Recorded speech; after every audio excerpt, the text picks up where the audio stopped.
أعوذ بالله من الشيطان الرجيم. بسم الله الرحمن الرحيم. يا أيها الذين آمنوا لا تتخذوا آباءكم وإخوانكم أولياء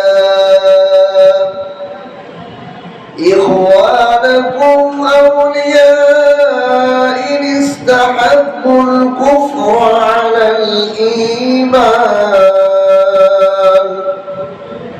ومن يتولهم منكم فأولئك هم الظالمون.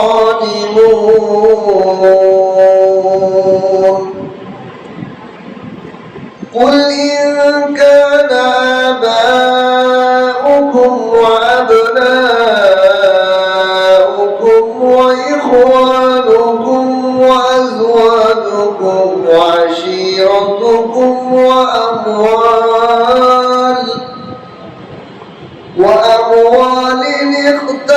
اقترفتموها وتجارة تخشون كسادها ومساكن ترضونها أحب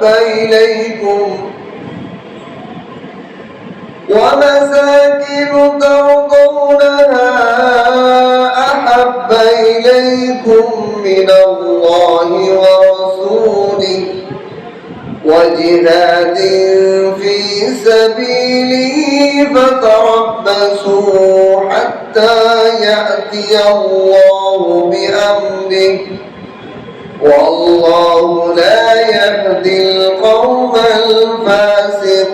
الفاسقين. صدقت يا أرحم الراحمين. بارك الله لنا ولكم في القرآن العظيم ونفعنا وإياكم بالآيات والذكر الحكيم. سبحانك لا علم لنا إلا ما علمتنا إنك أنت العليم الحكيم. ربي زدني علما رب اشرح لي صدري ويسر لي أمري واحلل عقدة من لساني يفقهوا قولي. আল্লাহ তাআলার নাম ও শুকর ও সুজুদ যে মহান রব্বুল আলামিন আমাদেরকে দয়া করে মায়া করে প্রতি সপ্তাহের ন্যায় ধারাবাহিক কোরআনে পাকের তাফসীর পড়া ও শোনার তৌফিক দান করেছেন, আমলের নিয়তে বসার তৌফিক দান করেছেন। এজন্য কালিমাতুশ শুকর আদায় করে আলহামদুলিল্লাহ। আজকে সূরা তাওবার দুইখানা আয়াত আমি তেলাওয়াত করেছি, 23 নম্বর এবং 24 নম্বর আয়াত। আগের আয়াতগুলোর মধ্যে আল্লাহ তাআলা আলোচনা করেছিলেন কাফের মুশরিকরা যে ভালো কাজ করে, এই ভালো কাজের প্রতিদান আল্লাহ তাআলা দুনিয়াতে দিয়ে দেন। আখিরাতে প্রতিদান পেতে হলে আমলের ঈমান শর্ত। ঈমান হলো আমলের প্রাণ। প্রাণ ছাড়া বডির যেরকম দাম নাই, ঈমান ছাড়া আমলের এক পয়সাও দাম আখিরাতে নেই। কিন্তু দুনিয়ায় আল্লাহ যেহেতু আল্লাহ হলো আহকামুল হাকিমিন, ন্যায় বিচারক, এই জন্য আল্লাহ তাআলা প্রতিটা আমলের প্রতিদান দিবেন, একেবারেই ফিনিশ করে দিবেন না। এই জন্য কাফেরদের ভালো কাজের আমলের প্রতিদান দুনিয়াতেই তাকে দিয়ে দেন। হাদিসে ঘটনা আছে, জিবরাইল আলাইহিস সালামকে আল্লাহ বলেন যে অমুক অগ্নি পূজক, মূর্তি পূজককে মৃত্যু সজ্জায় সে চেয়েছে সাগরের একটা প্রাণ না দেন, সবসময় পাওয়া যায় না, এমন একটা অপাওয়া যাওয়া এমন একটা মাছ সে খাইতে চাইছে, তার জন্য ব্যবস্থা করে দাও। আর একজন ইমানদার আর একটা জিনিস খাইতে চাইছে মৃত্যুর আগে, আল্লাহ কয় এই জন্য এটা না পায়, না খেয়ে মনে। জিবরাইল আলাইহিস সালাম আল্লাহকে জিজ্ঞাসা করলেন, আল্লাহ কেন এরকম হলো? এত সারা জীবন আপনার শিরিক করছে, এর শেষ আশাটা পূর্ণ করলেন কেন? আল্লাহ সে জীবনে একটা ভালো কাজ করছিল, ওইটার প্রতিদান যদি না দিয়ে দিই, আখিরাতে তো তার শূন্য, ঈমান নাই। এই জন্য দুনিয়াতে তার এই শেষ আশাটা পূর্ণ করে ভালো কাজের প্রতিদান দিয়ে শেষ করে দিলাম। আর ঈমানদারকে দেয় নাই কেন? সে আখিরাতে একটা তক্কা পাইতে একটা কষ্ট লাগবে, একটা আমল লাগবে, সেই আমলটা তার নাই। সেই জন্য এই দুনিয়ার এই কষ্টের সবর সে যা চাইছে সেটা পাই নাই, এই সবরের দ্বারা আল্লাহ তাআলা বলেন আমি তাকে ওই জান্নাতের ওই মাকাম তাকে দান করে দেব। সুবহানাল্লাহ। এই জন্য আমরা দুনিয়াতে যখন কোনো জিনিস না পাই আফসোস করা না, জিতা। দুনিয়াতে সব জিনিস পেয়ে গেলেই সফলতা না। আর পাইলে কি পাইছেন? কি পাইলে মানুষের মন বলে? কিছুই বলে না।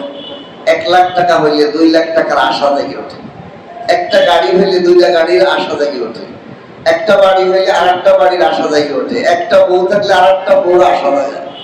আর যার বউই নেই সে একটা বউর লেগে আশা করে। দুনিয়ার এই আশা সীমানা শেষ নেই। কিন্তু আল্লাহ তাআলা আমাদেরকে যে জান্নাত দিবেন, এই জান্নাতে এমন যে আমার আশা যেখানে শেষ, আল্লাহর দেয়া শুরু সেখান থেকে। বলেন সুবহানাল্লাহ। এটাই বলে জান্নাত। তা আল্লাহ তাআলা আগের আয়াতগুলোতে আলোচনা হয়েছে যে আবু সুফিয়ান, আব্বাস রাদিয়াল্লাহু তাআলা আনহু, এরা হযরত আব্বাস রাদিয়াল্লাহু তাআলা মক্কা বিজয়ের পরে ওনার ইসলাম প্রকাশ পেয়েছে, আগেই মুসলমান হয়েছিলেন। তো ওনারা যখন রাসূলুল্লাহ সাল্লাল্লাহু আলাইহি ওয়াসাল্লামের কাছে কাফের অবস্থায় গেছে, তখন সাহাবাদের সাথে, বিশেষ করে আলী রাদিয়াল্লাহু তাআলার সাথে, যে আমরাও তো ভালো কাজ করি, আমরাও তো হাজীদেরকে পানি পান করাই, আমরাও তো কাবা ঘরের রক্ষণাবেক্ষণ করি, আল্লাহর ঘরের আবাদ আমরাও তো করি, আমাদের কি এইগুলো ভালো কাজ না? তখন এই আগের আয়াতগুলোতে আল্লাহ তাআলা আলোচনা করেছেন যে না, ওই ভালো কাজগুলোর কোনোই প্রাণ নাই, কারণ ঈমান না থাকার কারণে। ঈমান না থাকার কারণে মানুষের যতই ভালো কাজ করুক সেটা ছাই, কয়লা।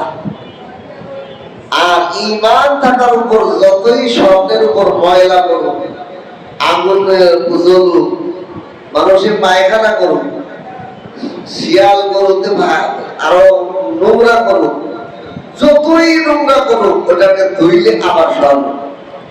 আল্লাহু আকবার। ঈমানদারের ঈমানকে এই স্বর্ণের সাথে তুলনা দেওয়া হয়েছে। আর কাফেরকে কয়লার সাথে, কয়লা যত ধুইবেন ততই ময়লা বের হবে। যতক্ষণ পর্যন্ত ঈমান না থাকবে, এবং ঈমান কেউ যদি কুফরি করে, শিরিক করে, তার সমস্ত আমল বরবাদ হয়ে যায়। এইগুলো আলোচনা আগের আয়াতগুলোতে ছিল। এখন আল্লাহ তাআলা একটা আয়াতে, দুইটা আয়াতের মধ্যে, এবং কাফেররা চিরদিন সেখানে জাহান্নামে থাকবে, তাদের আলোচনা ছিল খালিদিনা ফিহা আবাদা, তারা চিরদিন জাহান্নামে থাকবে। এরপরে এসে আল্লাহ তাআলা আলোচনা করতেছেন মানুষের সবচেয়ে আপন সম্পর্ক কার সাথে। এই পৃথিবীর বুকে মানুষ চলাফেরা, উঠা বসা, অনুদান, অনুগ্রহ, ইহসান সবচেয়ে বেশি কাদের সাথে থাকে? বাবা, ভাই। বাবা এবং ভাই একটা মানুষের সবচেয়ে বড় হাতের লাঠি। বিপদে আপদে সর্বমুহূর্তে তাদের দয়া, অনুগ্রহ, ইহসান থাকে। আল্লাহ বলতেছেন শুরুতে, ইয়া আইয়ুহাল্লাযীনা আমানু, হে ঈমানদারেরা, লা তাত্তাখিযু আবাউকুম ওয়া ইখওয়ানাকুম আউলিয়া। হে ঈমানদারেরা, তোমরা তোমাদের বাবাদের সাথে তোমাদের ভাইদের সাথে কোনো বন্ধুত্ব রেখো না। কথা শুনে কি বোঝা গেল? তোমাদের বাবা আর তোমাদের ভাইদের সাথে তোমাদের কোনো বন্ধুত্বের সম্পর্ক থাকতে পারে না।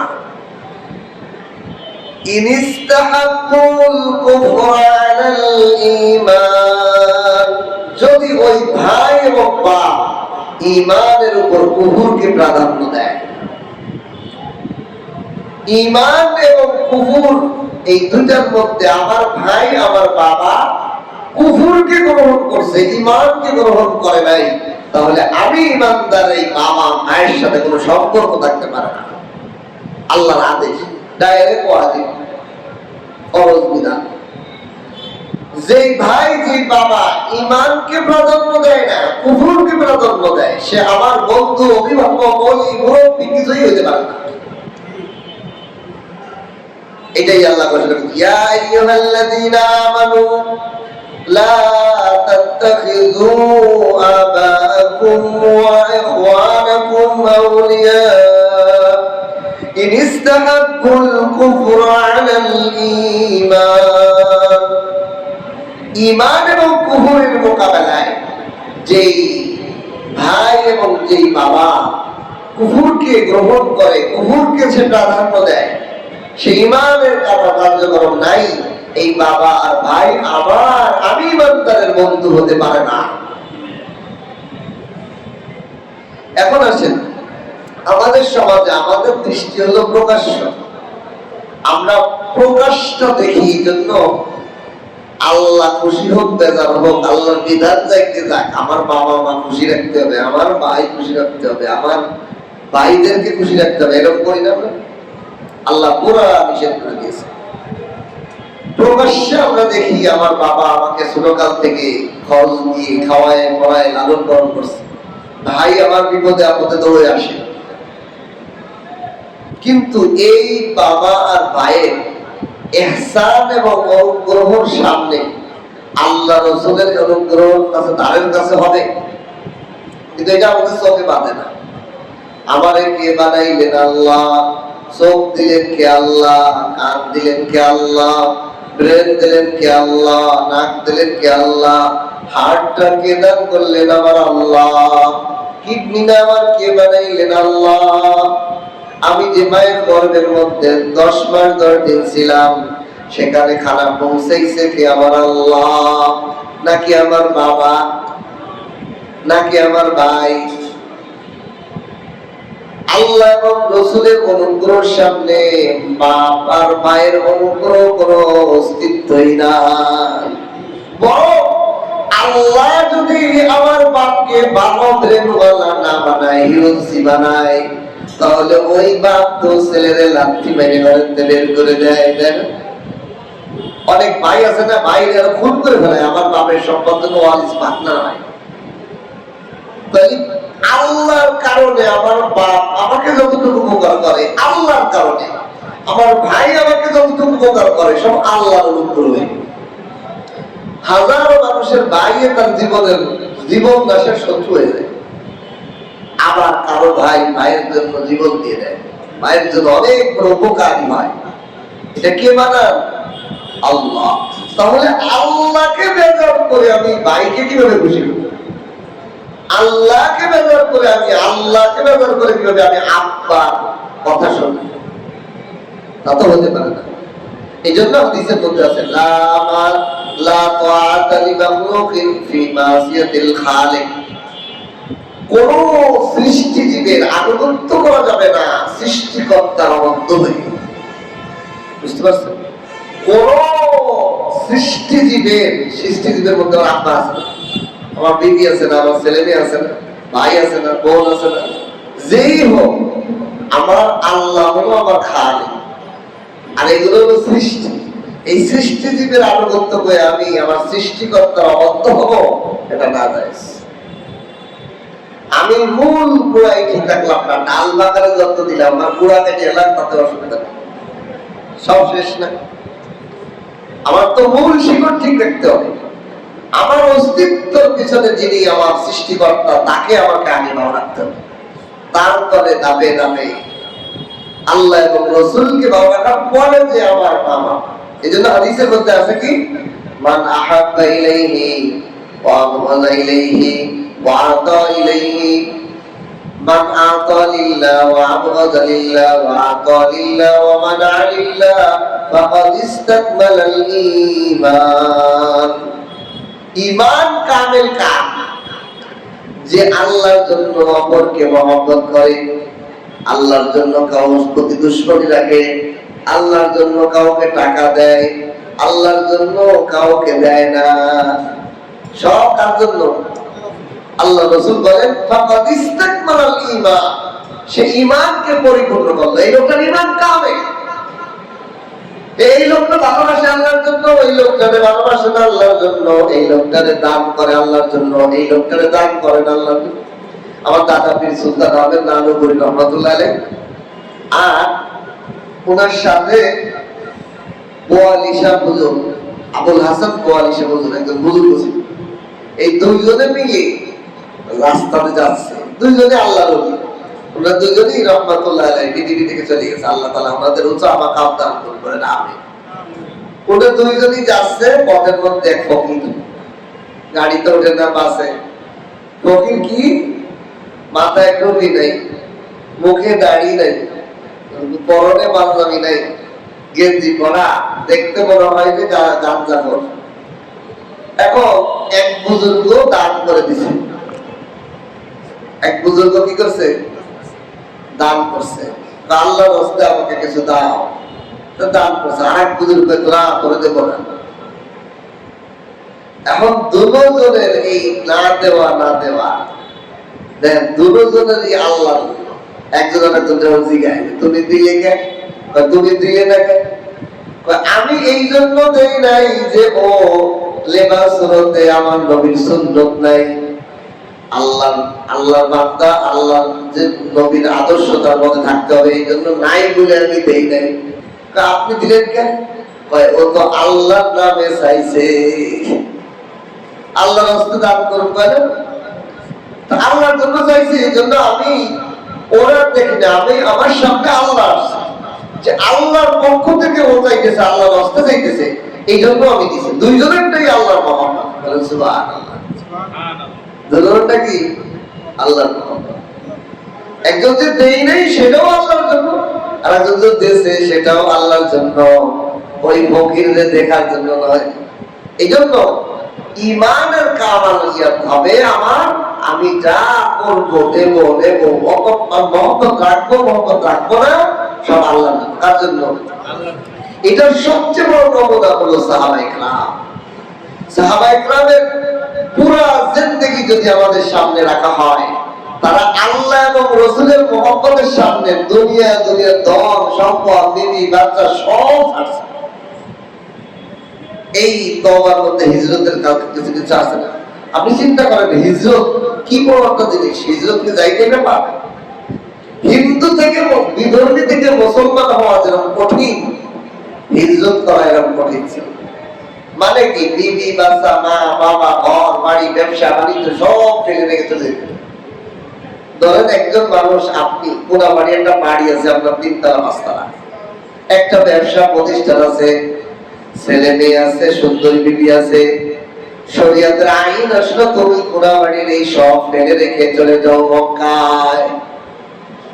ছেলে মেয়ে, বিবি বাচ্চা, ঘর বাড়ি, গাড়ি বাড়ি সব ছেড়ে খালি হাতে হিজরত করে তুমি মক্কায় চলে যাও, আর এখানে ফিরে আসতে পারবা না। এই ধন সম্পদ কিছুই তোমার থাকবে না, সব মানুষের হয়ে যাবে। বলেন এরকম ছাড়িয়ে যাওয়া? এমনি আমরা ইসলামের দিকে যাই না, আর যদি না বলে যে ধন সম্পদ ছাড়িয়ে দিতে, এমনি দোকান থেকে নামাজটা পড়তে আসি না। তাহলে আমাদের পরীক্ষায় আমরা ইমানদার থাকবো? সাহাবারা লাভবাহিক বলতে দেরি, রাসূল লাভবাহিক, কারণ আমার এই সব কিছু দেনেওয়ালা আল্লাহ। আল্লাহর হুকুমে যদি আমি হিজরত করি, আল্লাহ 3 ডবল 10 ডবল 100 ডবল দিতে কতক্ষণ? এই জন্য আল্লাহ তাআলা ওই সাহাবারা বিবি ছেড়ে গেছে, বিবি পেয়েছে, ওই সাহাবারা ঘর ছেড়ে গেছে, ঘর পাইছে, ওই সাহাবারা ব্যবসা ছেড়ে গেছে, আরো বড় ব্যবসা পাইছে। সুবহানাল্লাহ।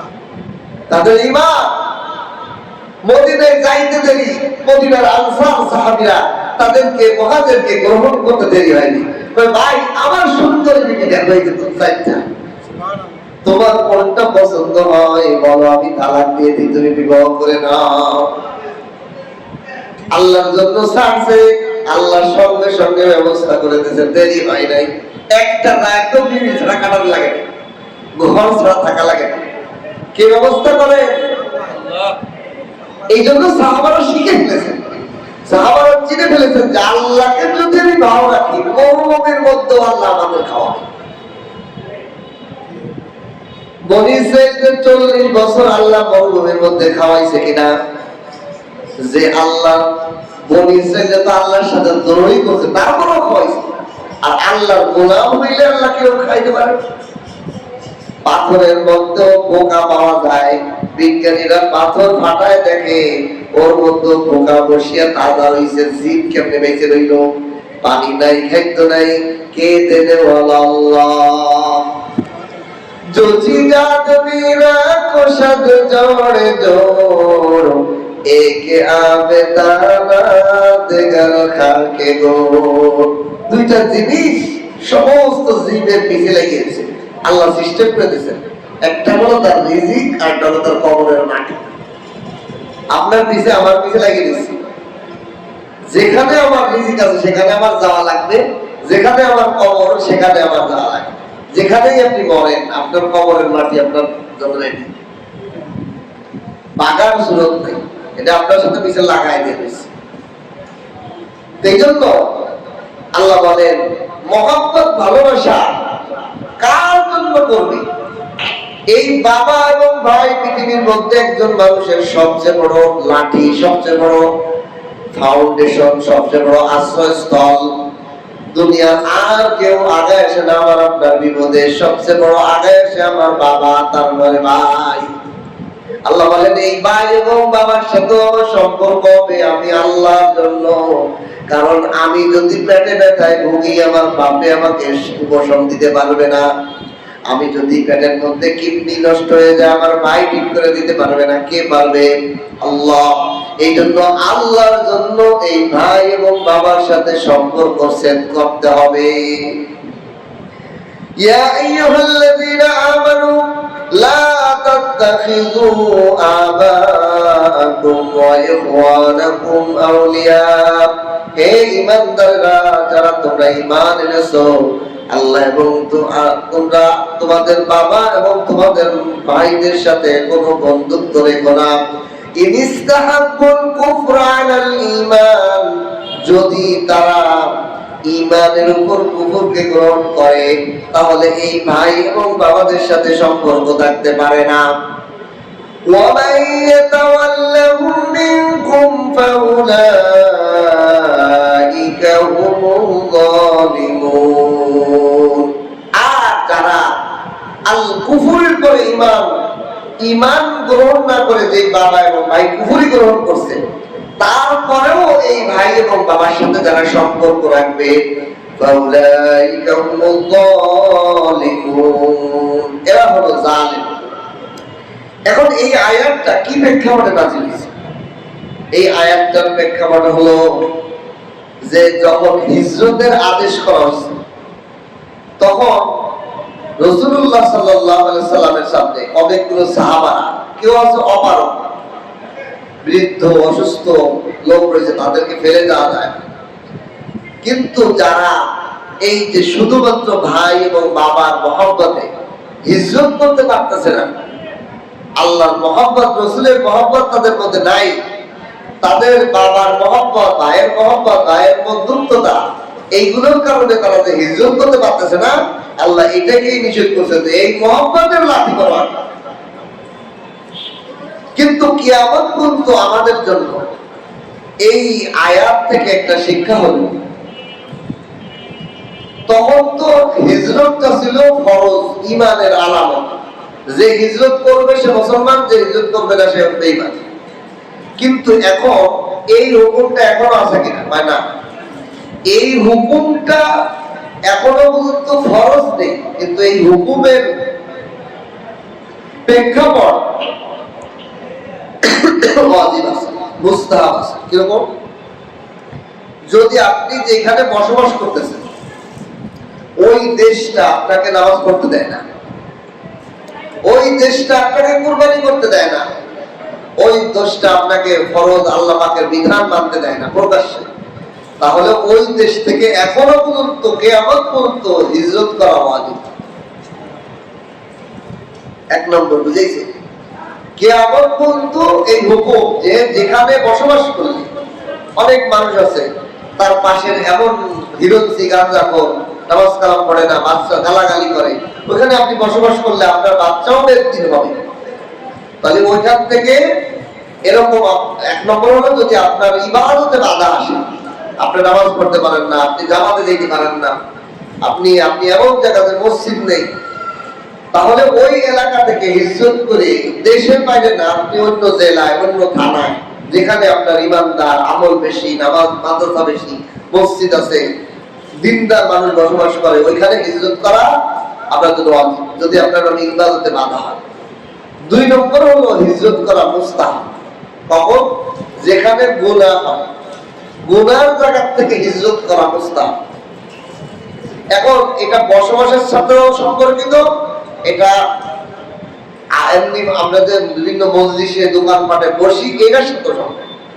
ধরেন আপনি একটা চার দোকানে বসে আছেন, ওইখানে গালাগালি হইতেছে, ওইখানে জিবাদ হইতেছে, ওইখানে পরনিন্দা হইতেছে, ওইখানে মিথ্যা গল্প হইতেছে, গালাগালি গতাবাজি হইতেছে, তাহলে ওইখান থেকে আপনার সরে যাওয়া মুস্তাহাব, দ্রুত ওইখান থেকে স্থান ত্যাগ করা, এটাও একটা হিজরত। ভালো মজলিসে বসা, খারাপ মজলিস থেকে নিজেকে সরাই নেওয়া, এই হুকুম কিয়ামত পর্যন্ত জন্য থাকবে বহাল। এরপরে আল্লাহ বলেন, হে নবী আপনি বলে দেন, কুল ইন কানা আবাউকুম ওয়া আবনাউকুম ওয়া ইখওয়ানুকুম ওয়া আযওয়াজুকুম ওয়া আশিরাতুকুম আমওয়ালুন ইক্তারাফতুমুহা ওয়া তিজারাতুন তাখশাউনা কাসাদাহা ওয়া ومساكن ترضونها أحب إليكم من الله ورسوله وجهاد في سبيله فتربصوا حتى يأتي الله بأمره والله لا يهدي القوم الفاسقين। দ্বিতীয় আয়াত আল্লাহ বলেন, কুল হে নবী আপনি বলে দেন, আপনি জানিয়ে দেন, ইন কানা আবাউকুম যদি তোমাদের বাবা, তোমাদের সন্তান, তোমাদের ভাই, তোমাদের বিবি, তোমরা যদি নারী হও, তোমাদের স্বামী। দেখেন কোরআনের আরবি, কোরআনের ভাষা গভীরতা, এটা অন্য কোনো ভাষার সাথে মিলানোই যাবে না। বাংলা ভাষায় এমন একটা শব্দ আছে যে বিপরীত জিনিস বুঝায়। দেখেন আমি যদি বলি রাত, এটাকে দিন বোঝা কোনোদিন যাবে? যদি বলি দিন, এটাকে রাত বোঝা যাবে? কখনোই বোঝা যাবে না। আমি বললাম বিক্রয়, এটাকে ক্রয় বোঝা যাবে? আমি যদি বললাম ক্রয়, তাহলে বিক্রয় বোঝা যাবে? মানে দ্বিপক্ষী কাজকে একই শব্দে আনতে পারে একমাত্র আরবিতে, মানে সুবহানাল্লাহ। এই জন্য আরবিতে এরকম কিছু শব্দ আছে, যেরকম বাইয়ন, বাইয়ন মানে যেরকম বেচা, বাইয়ন মানে এরকম কিনা, দুটোর অর্থ আছে। ঠিক তদ্রুপ ভাবে আজওয়াজ, আজওয়াজ মানে হলো স্বামী, পুরুষের ক্ষেত্রে এটা স্বামী, আবার এর মধ্যে বিবি, দুটোটা আছে। এই জন্য আল্লাহ কোরআনে কারীমের মধ্যে দোয়া শিখিয়েছে, রব্বানা হাব লানা মিন আজওয়াজিনা। এই দোয়াকে শুধু পুরুষরা পড়বে না, নারীরাও পড়বে।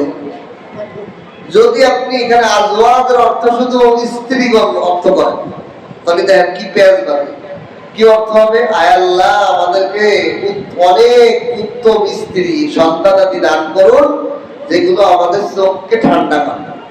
এখন কোন বিবি যখন, কোন মহিলা যখন এই দোয়া করবে, আয় আল্লাহ আমাদের যে উত্তম উত্তম বিবি দেন, এটা হাস্যকর হইব না? মহিলার কি কোনো বিবি দরকার আছে? এর মানে কি? আসলে আমি আপনি বুঝিনি, অর্থ আমি বুঝিনি।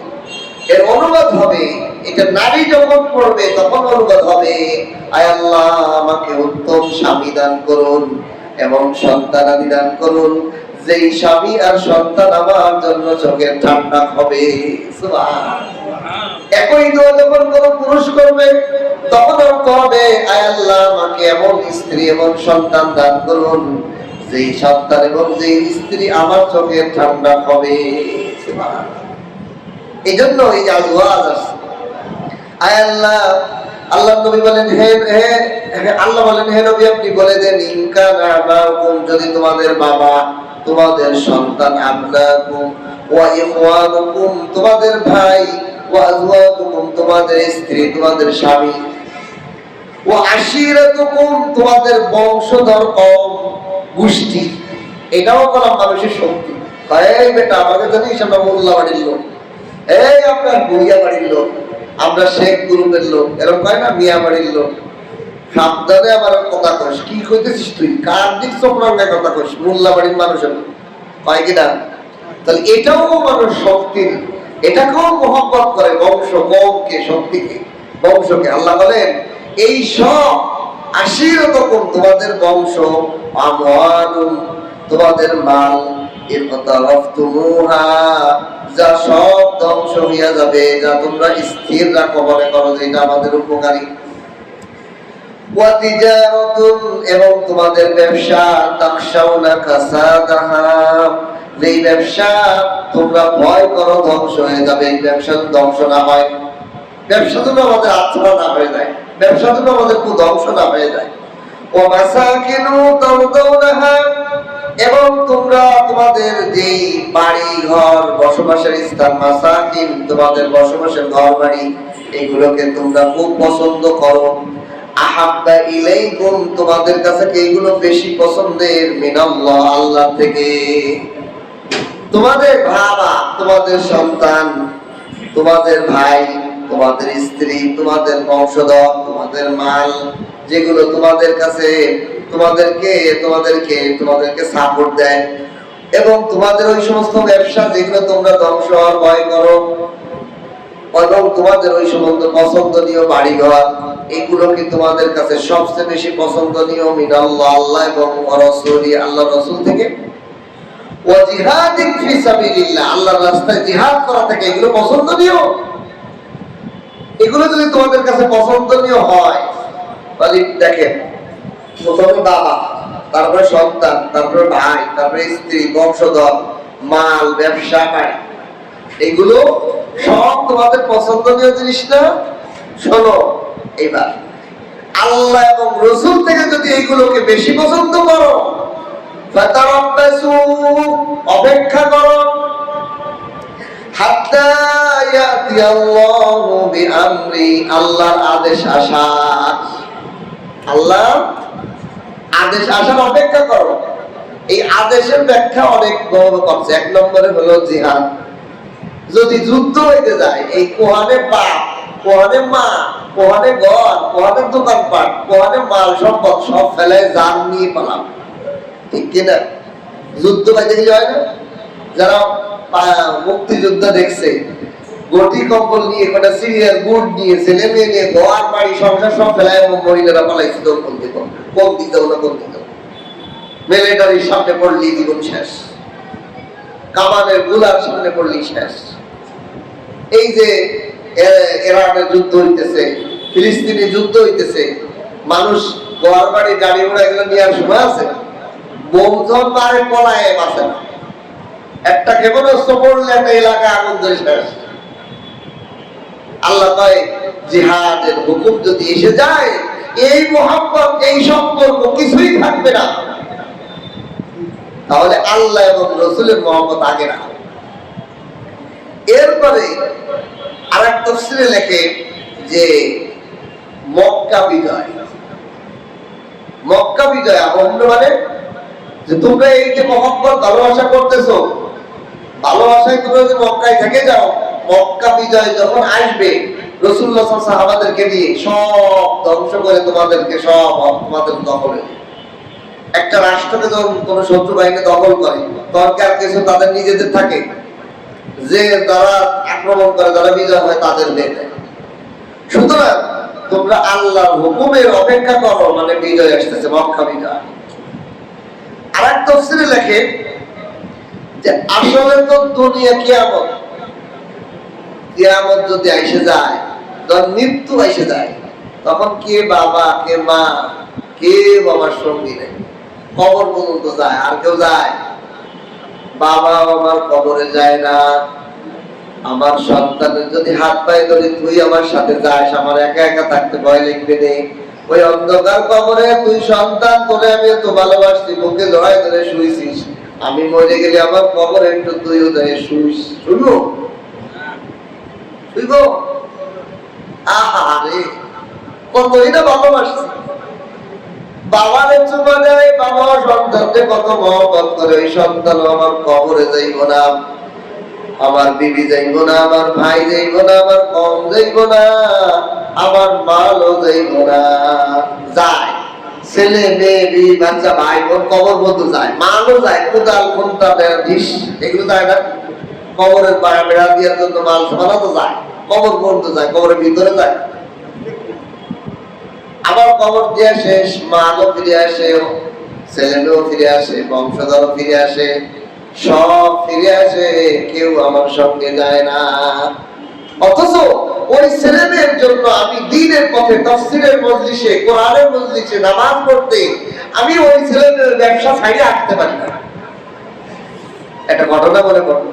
এক হুজুর এক মাতবরে তাশকিল করছে। মাতবার সাহেব, এত ছেলে মেয়ে বিবি বাচ্চা, আপনার গ্রামবাসী কত, আপনার মহব্বতের ছেলে মেয়ে বিবি বাচ্চা ভাই বোন, আপনার ধন সম্পদ, এত কিছু, কিছুই আপনার কবর যাবে না। খালি খালি এর জন্য সময় শোনারে চলেন চিল্লাইতে, কি কব এগুলো আমার যাবে না, এগুলো আমার সব, আমার ছেলে মেয়ে, আমার ধন সম্পদ, আমার গ্রাম, সবই তো আমার। কে কইছে আপনার? কেউ আপনার না। কি কও তুমি এই কথা? আমি বিশ্বাস করি না। বিশ্বাস করতে চান? দেখাইতে চাই তো দেখাবো আপনার, দেখেন একটা অভিনয় আপনার করতে হবে। এই অভিনয়ের মধ্যে আপনি বুঝতে পারবেন যে আপনার সঙ্গের সাথে কেউ না। তো ওই হুজুর তাবলীগের সাথে ওই আমির সাহেব কি কথা সিস্টেম করে মাতুব্বরে দিয়ে গেছে, ডাঙ্গার মধ্যে, মাঠের মধ্যে ঘুরতে দিয়ে গেছে, নিয়ে ওরা শিখেছে আপনারে সাপে কামড়াইছে, আপনার এখানে একটু খুঁজা দিয়ে রক্তপাত করবো, ওদের সাপে কামড় মারছে, সবল মারছে, আপনি মরার মতো থাকবেন পড়ি। এরপরে সব ইচ্ছা হলো আমার দায়িত্ব, এরপরে যা ঘটবে সব আমার, আমি এরপরে ঘটাবো। তারপরে আপনি বুঝবেন যে এই দুনিয়া আপনার কেউ আপনার না। এখন কি করছে? মাতুব্বরে সে দিলে, মাতুব্বর অভিনয় অনুযায়ী পড়ে গেছে, সাপে কামড়াইছে, বাগাইছে। আমি সব দাহাই দিতে সময় আসলে মাতুব্বরের সাথে সাপে কামড়াইছে, উজা আছে, তাই আমি সব সাজানো উজা বানাইছে, মানে তার পরিচিত, তারও অভিনয়ের মধ্যে রাখছে। উজা আছে, উজা অন্য লাগ থাকে।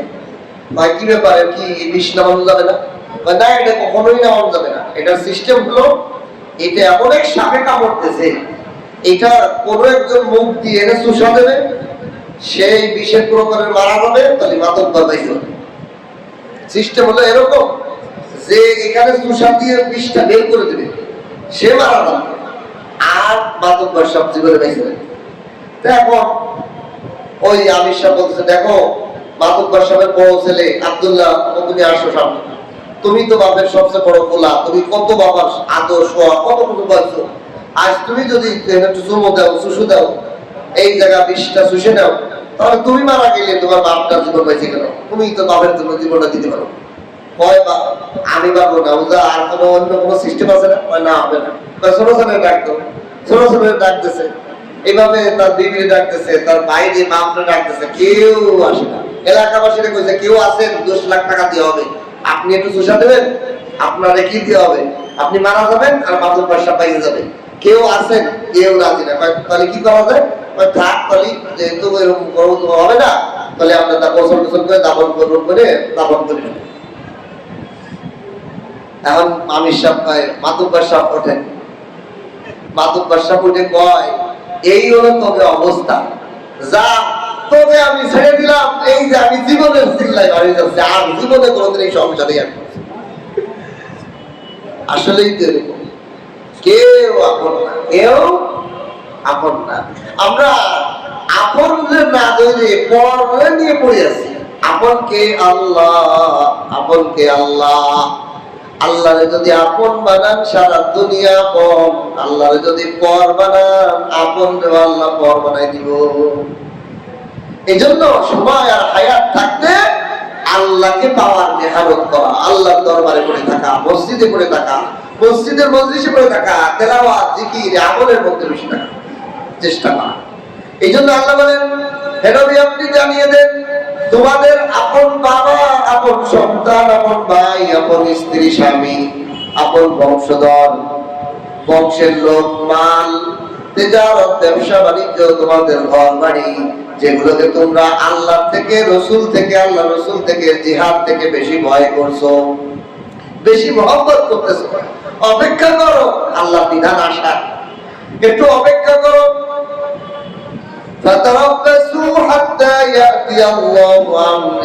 আল্লাহর আদেশ আসার, মৃত্যুর আদেশ এসে যেতে পারে, মৃত্যুর আদেশটা এসে গেলে সব পানি হয়ে যাবে। একটু চোখটা বুঝে একটু খেয়াল করে দেখেন, এখন এক সেকেন্ডের মধ্যে যদি আমার মুহূর্তটা হয়ে যায়, আমাকে এই মসজিদ থেকে সবাই লাশটা বের করার জন্য দ্রুত শুরু করে দেবে, ঠিক কিনা? এই মসজিদে নাপাক লাশ বেশিক্ষণ রাখা যাবে না, দ্রুত বের করো, ঘর থেকে বের করো, বাসার থেকে বের করো, এই নাপাক লাশ, নাপাক, দ্রুত ঘর থেকে নামাও।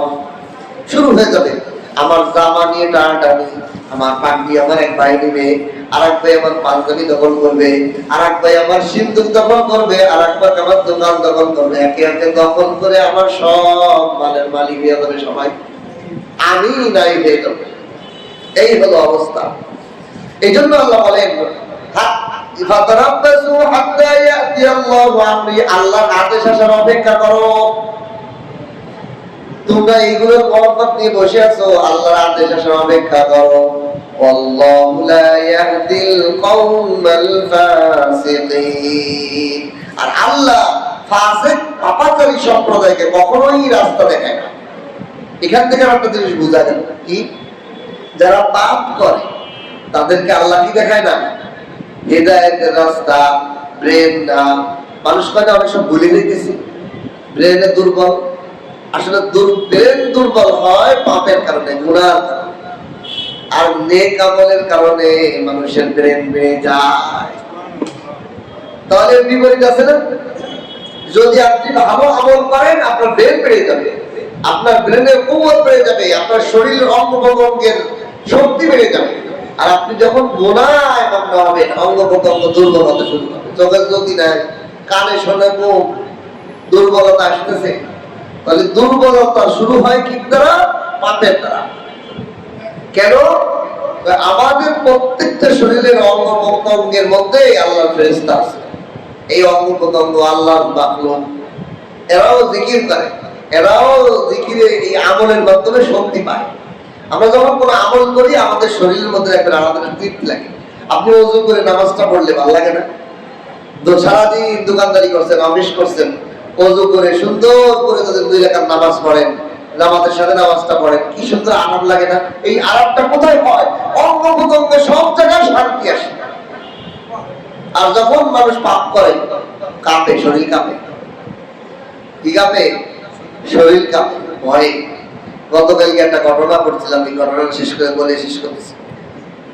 এক আবেদ ইবাদতকারী বুজুর্গ, সে একটা সুন্দর পতিতা নারীকে দেখে তার প্রেমে পড়ে গেছে। এরে পাওয়ার দরকার, এর সাথে এক রাত খাওয়া দরকার। এখন এই পতিতার রেট অনেক বেশি, ধরেন 2 লাখ টাকা। এখন এই আবেদের কাছে তো 2 লাখ টাকা নাই, সে নামে গেছে টাকা খোঁজার জন্য। কঠিন পরিশ্রম করছে, শারীরিক পরিশ্রম, রাজমিস্ত্রি কাজে কাজ ও কাজ করে করে করে করে 6 মাসের মধ্যে সে 2 লক্ষ টাকা গুছাইছে। গুছায় এই সুন্দরী নায়িকা, এই সুন্দরী রূপসী পতিতারে বলছে যে আমি তোমার যে রেট, এই রেট আমি গুছাইছি অনেক কষ্ট করি, তোমাকে এক রাত পাওয়ার জন্য আমি বহু মেহনত করে এই টাকাটা গুছাইছি, দাও আসো তোমার পাইতেছে। সুন্দরী পতিতা, সে তো আর কোনো বাবা পার না, সে তো আমার টাকা দরকার, কে আমার কাছে আসে না আসে ওকে তো ওইটার পতিতাদের এটার খবর নেই। টাকা দিচ্ছে, আসো এবার আমার মহলে আসো। আসার পর তার যে বেড বেচারা, এই বিছানার মধ্যে সে শুয়ে পড়ছে, আমার কাছে চলে আসো, তোমার খায়সাত পূর্ণ করো। ওই আবেদও যখন ওর কাছে গেছে, ওর দুই পায়ের মাঝখানে যে যখন বইছে, ও তো আবেদ, তোর ইমান আছে, ইমানের বাকি নিবুনুবু হলেও ওটা চলে, ওটার একটা পাওয়ার আছে।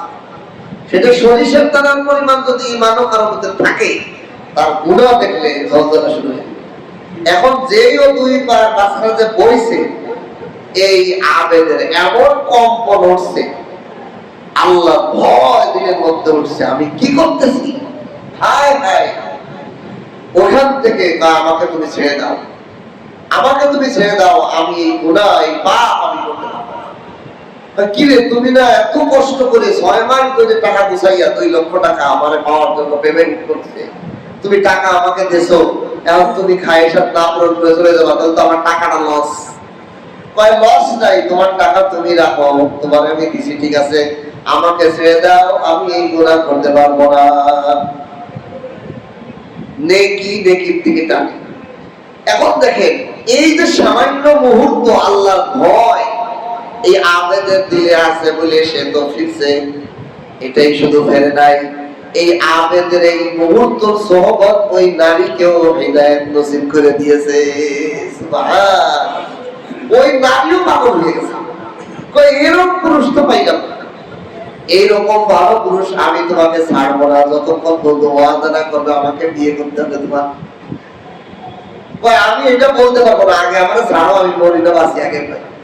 আমি তো ভয়ে কাঁদতে কাঁদতে আল্লাহর নাফরমানের কাছে আমি গেলাম, এই ভয়ে কাঁদতে কাঁদতে, দেখো আমি বাঁচি না মরি, পরে হলো বিয়ে।